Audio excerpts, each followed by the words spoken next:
మనం ఆత్మీయ నేత్రాలతో చూస్తే, వాక్యానుసారంగా చూస్తే ఎదుట వ్యక్తి ప్రమాదకరంగా ఉన్నాడా, మనల్ని ప్రమాదం నుంచి తప్పించే విధంగా ఉన్నాడా అనేది మనకు అర్థమవుతుందండి. అయితే మొదటి మనిషి ఎలాగంటే, మనుషుల వల్లనే అపాయకరమైన కాలాలు వస్తాయి.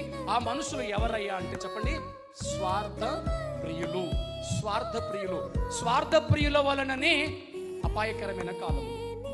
ఏమండి, సెల్ఫిష్నెస్, జలస్, సెల్ఫిష్నెస్, స్వార్థము. నాది, నాకు, నాకే, నేను బాగుండాలి, నేనే బాగుండాలి, నా కుటుంబం బాగుండాలి, నా కుటుంబమే బాగుండాలి, నా సంఘం బాగుండాలి, నా సంఘమే బాగుండాలి. స్వార్థపూరితమైనటువంటి ఆలోచన. ప్రియులారా, ఈ ఆలోచన వలన ఎంతటి ప్రమాదమో ఒక మాట నేను మీకు తెలియపరుస్తాను. ఈ మాట వలననే, స్వార్థం అనే ఒక చిన్న మాట వలన ఎంతటి ప్రమాదం జరుగుతుందో కొన్ని విషయాలు నేను మీకు తెలియపరుస్తూ ముందుకు సాగుతాను.